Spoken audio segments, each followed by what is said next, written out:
तो कल तक हमने पढ़ा था कंडक्टर्स और इंसुलेटर के बारे में और कुछ बेसिक टर्म्स इस चैप्टर से रिलेटेड। तो आज के हम इस पार्ट में पढ़ेंगे चार्जिंग ऑफ बॉडी।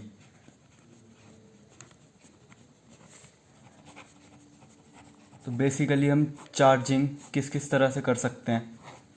तो एक तो हम चार्जिंग करेंगे कंडक्शन द्वारा, चार्जिंग बाय कंडक्शन, या फिर हम चार्जिंग कर सकते हैं इंडक्शन द्वारा, चार्जिंग बाय इंडक्शन,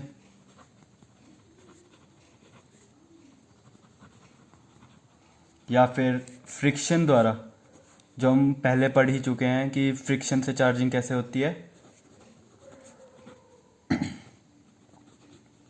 या फिर पोलराइजेशन। पोलराइजेशन तो वैसे इस चैप्टर में है नहीं, तो फिर ये इसके बारे में हमें पता ही है कि जब एक्चुअल रबिंग होती है, और हमें जानना है कंडक्शन के बारे में और इंडक्शन के बारे में। तो फिर अब पहले करते हैं चार्जिंग बाय इंडक्शन। ये वैसे ज़्यादा इम्पोर्टेंट टॉपिक्स हैं नहीं, इसको हम इलेक्ट्रोस्टैटिक इंडक्शन भी कहते हैं।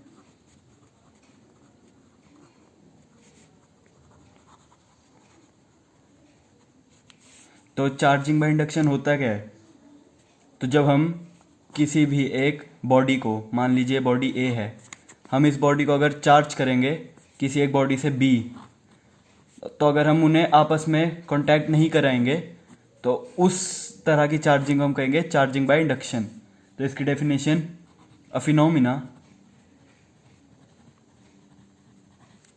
Of charging of a conductor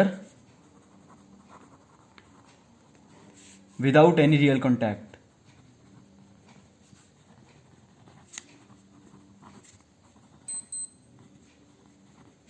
with the nearby charged body। तो चार्जिंग बाय इंडक्शन भी हम दो तरह से कर सकते हैं। चार्जिंग बाय इंडक्शन का पहला एग्जांपल,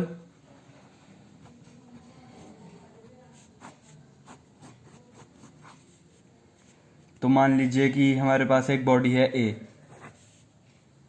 फिगर ए, पहली फिगर हम बना रहे हैं। तो ये बॉडी है ए, ये है मेटालिक न्यूट्रल बॉडी, ये होनी चाहिए मेटल और बिना चार्ज की।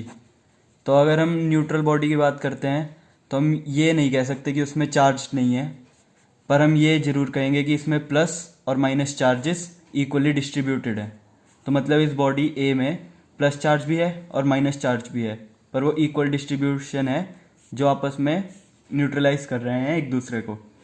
तो अगली फिगर बी में हम क्या करेंगे, यही बॉडी है ए, तो हम इसके पास एक मेटल रॉड ले आए हैं प्लस। मान लीजिए हम, अगर आप नेगेटिव लाना चाहें तो नेगेटिव भी लाई जा सकती है, तो हम प्लस रॉड ले आए हैं। तो अब क्या होगा कि ये जो माइनस है तो वो प्लस वाली साइड अट्रैक्ट हो जाएगा, और जो प्लस है वो ऑपोजिट साइड, क्योंकि unlike charges attract each other. तो हम क्या कहेंगे इसे कि एक पॉजिटिव रॉड आई, रॉड बॉडी के पास आई और नेगेटिव को अट्रैक्ट किया और पॉजिटिव को रिपेल किया। तो यहाँ पर रिपेल कर रहे हैं। तो अब क्या कर रहे हैं हम, अगले स्टेप में क्या करना है कि ये जो बॉडी है तो इसकी अर्थिंग कर देनी है। तो क्या होगा, जो पॉजिटिव है वो न्यूट्रलाइज हो जाएगा, और हम अमूमन यही पढ़ते हैं कि जो पॉजिटिव चार्ज है वो अर्थ में चला जाएगा, पर ऐसा नहीं होता है। जो अर्थ का नेगेटिव चार्ज होगा वो यहाँ ऊपर आकर इसे न्यूट्रलाइज कर देगा।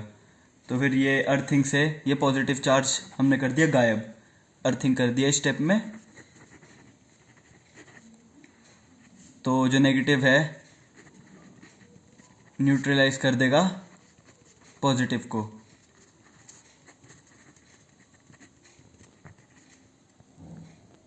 स्टेप फिगर डी, इसमें हम क्या करेंगे, अगर हम इसको यहाँ पर ही रखेंगे और इस पॉजिटिव रॉड को, तो फिर ये नेगेटिव चार्ज अभी भी इसी की तरफ अट्रैक्टेड रहेंगे और ये एरिया न्यूट्रल रहेगा बिना चार्ज के, ठीक है। और स्टेप का नाम क्या लिखा है हमने, कट द अर्थिंग, मतलब अर्थिंग की जो वायर है उसको हमने हटा दिया है अब। तो अब अगले स्टेप में क्या करना है, अगर हम इस पॉजिटिव रॉड को ले गए दूर तो फिर ये रह गई हमारे पास body A which is now negatively charged. और अगर हम यहाँ पर पॉजिटिव की जगह नेगेटिव रॉड लाते तो फिर यहाँ पर पॉजिटिवली चार्ज बॉडी हमें मिलती। तो ये स्टेप क्या हो गया हमारे पास, नेगेटिव चार्ज बॉडी।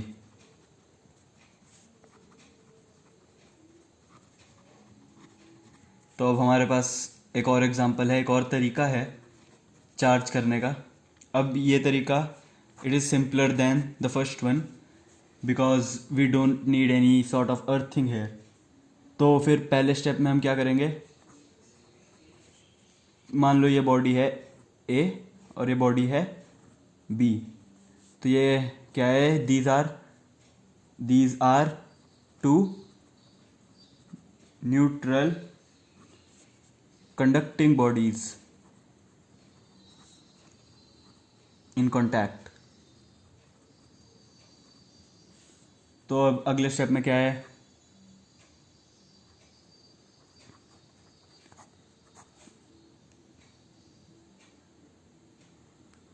अगले स्टेप में ये ए बॉडी, ये है बी बॉडी और इसके बाद हम ले आए रॉड। ये रॉड पे पॉजिटिव चार्ज अंदर नहीं है, this is only on the surface. So what will happen now, जो इन दोनों बॉडीज हैं और ये कांटेक्ट में है तो फिर मतलब ये एक ही बॉडी की तरह बिहेव कर रहे हैं इस समय। तो ये बॉडी पूरी एज अ होल ही बिहेव करेगी। तो जो पूरी बॉडी का नेगेटिव चार्ज है ये इस साइड इकट्ठा हो जाएगा और जो पूरी बॉडी का पॉजिटिव है वो इस साइड इकट्ठा हो जाएगा। तो फिर क्योंकि पॉजिटिव को रिपेल करेगा और नेगेटिव को अट्रैक्ट करेगा। So what is this step, a charged body brought near and negative is attracted towards the positive rod and positive is repelled away। so अब नेक्स्ट स्टेप क्या होगा, हमने इस बॉडीज को थोड़ा सा दूर कर दिया है और अभी हमने पॉजिटिव रॉड यहीं पर रखी है, इसे लेकर नहीं गए हैं। तो फिर ये क्या होगा कि ये अभी नेगेटिव भी इधर ही अट्रैक्ट होगा और ये ज़्यादा दूर नहीं है तो पॉजिटिव रिपेल भी होगा। तो फिर these bodies are now separated, these bodies are separated। तो फिर हमारे को ये रिजल्ट मिलेगा। उसके बाद हमने क्या करना है, इन बॉडीज को थोड़ा दूर दूर ले जाएं और रॉड को अलग कर दें। तो ये पॉजिटिव सारे में फैला और नेगेटिव भी सारे में फैला। Now we have got two bodies with separate charges, one is charge positive and the other one is charge negative. So charged bodies। So these were the two examples how we could charge a body by induction। और एक और method है जो basic सा, charging by conduction. तो charging by conduction तो इतना important है नहीं, उसमें तो हमें बॉडी को रियल कांटेक्ट में रखना होता है ताकि वो बॉडी आपस में चार्ज जनरेट कर सकें। So now we have learned about how to charge a body. तो अब कुछ इलेक्ट्रिक चार्ज के बारे में भी जान लेते हैं। तो सबसे पहले बेसिक प्रॉपर्टीज क्या है इलेक्ट्रिक चार्ज की, बेसिक प्रॉपर्टीज। तो पहले तो ये एडिटिव नेचर का चार्ज, मतलब चार्ज की एडिटिव नेचर होती है। अब इसको कैसे समझ सकते हैं कि मान लो ये बॉडी है, इस पे एक तो है +2 कूलम का चार्ज, एक है -3 कूलम का चार्ज। तो एडिटिव नेचर क्या कहती है कि अगर हमें इस पे बॉडी पे टोटल चार्ज, तो मान लो अगर ये +2 है और ये -3 है, तो फिर अब ये नहीं है कि कैसे डायरेक्शन होगी कुछ। और अगर हमें इस बॉडी पे टोटल चार्ज निकालना है तो will directly add with sign, मतलब हमें साइन तो लेना ही है, ये नहीं है कि हम साइन को निगलेक्ट कर सकते हैं। तो टोटल चार्ज आया 1 कूलम। और मान लो एक और बॉडी है, +2 कूलम है, +6 कूलम है, तो हमें चार्ज भी साथ लेना है और कोई वेक्टर फॉर्म में, इसको ज़्यादा सोचने की ज़रूरत नहीं है। 8 कूलम आंसर आया। तो ये हो गया हमारा एडिटिव नेचर किसका, चार्जेस का। तो दूसरा क्या है, conservation of charge. Conservation of charge, तो कंजर्वेशन के बारे में तो हमें पता ही है कि कोई चीज़ कंजर्वेशन क्या होता है, जब कोई चीज़ ना तो पैदा करी जा सके ना ही डिस्ट्रॉय करी जा सके। तो यही डेफिनेशन लिख देंगे चार्ज से रिलेटेड। जैसे हम conservation of law of conservation of mass पढ़ते हैं, वही है law of conservation of charge. Charge can neither be created और nor can be destroyed. So, but it could be transferred from one body to another.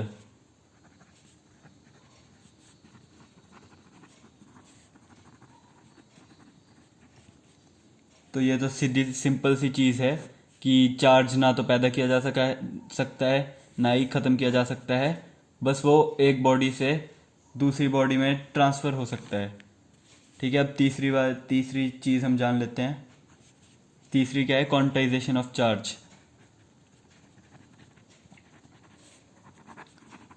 तो quantization समझने से पहले definition के बारे में देख लेते हैं। डेफिनेशन से काफ़ी सारी चीज़ें समझ आ सकती है। तो quantization it means total charge of a body is always an integral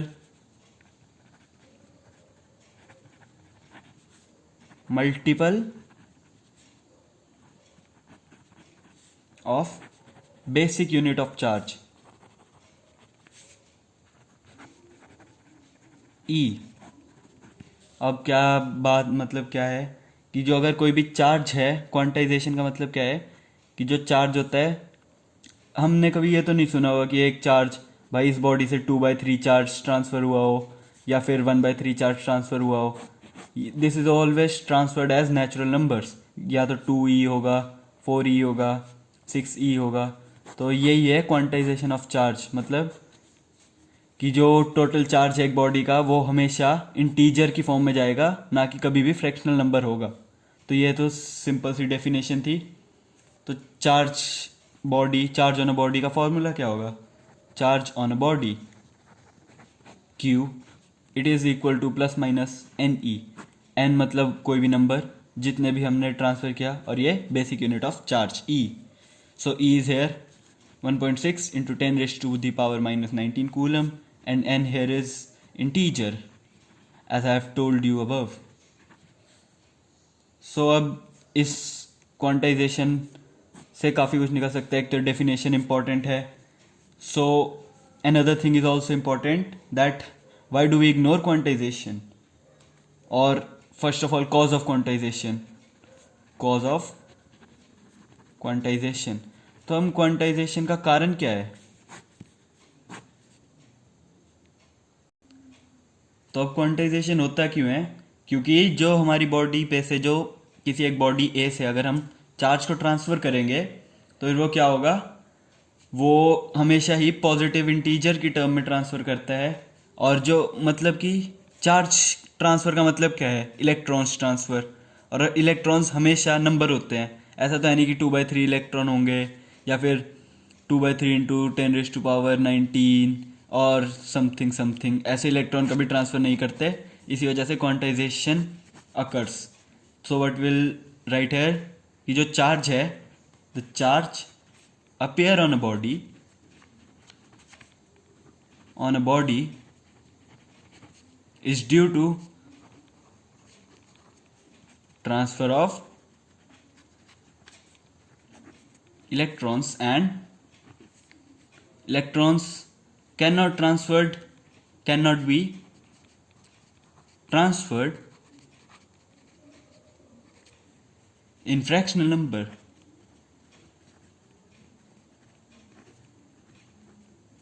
So it is only transferred as integers.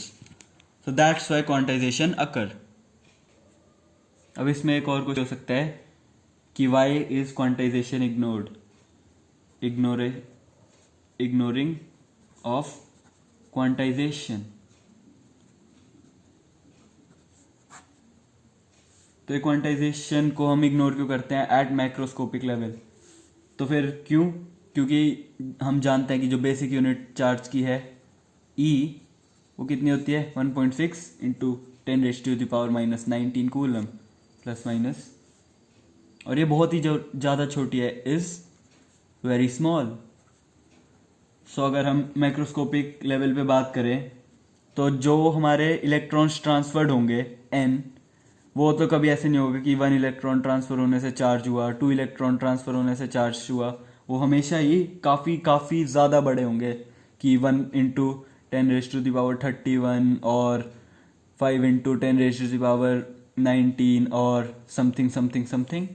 तो ये काफ़ी बड़ा होगा ट्रांसफ़र, और बेसिक यूनिट है काफ़ी छोटी, तो हम क्वांटाइजेशन को कभी कभार इग्नोर कर देते हैं at macroscopic level. So this is the reason we would write in the answer. इसकी फ्रेमिंग कैसे होगी कि because the basic unit of charge E is very small and the number of electrons transferred N is very large in practical life, so we ignore quantization at macroscopic level. तो ऐसी अगर हम अच्छी framing करेंगे तो अच्छे number भी आएंगे पेपर में। So this is all we have to study here about charge. तो अब एक छोटी चीज़ है जो काफ़ी बारी स्टूडेंट्स गलत करते हैं, चार्ज और मास के बीच का डिफरेंस। ये सुनने में तो एक ही जैसी चीज़ लगती होगी, पर these two are totally different things. अब चार्ज की बात करें अगर हम, तो चार्ज क्या हो सकता है? पॉजिटिव भी हो सकता है, नेगेटिव भी हो सकता है, और ज़ीरो भी हो सकता है कि एक बॉडी न्यूट्रल है। But mass is always positive. यहाँ पे देख लें कि हम वेट की बात नहीं कर रहे हैं, मास की बात कर रहे हैं। तो mass and weight are also different things. तो अब दूसरा कि जो चार्ज है वो क्वांटाइज्ड होता है, और यहाँ पर मास क्वांटाइज्ड नहीं होता, नॉट क्वांटाइज्ड। और एक और बात कि जो चार्ज है बॉडी का, charge on a body do not depend on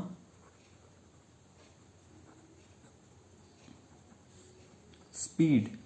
तो स्पीड और चार्ज का कोई लेना देना नहीं है। अगर कोई बॉडी 10 किलोमीटर पर आवर से मूव कर रही हो या 20 किलोमीटर पर आवर से मूव कर रही हो, तो उसके ऊपर जो चार्ज रहेगा वो सेम ही रहेगा।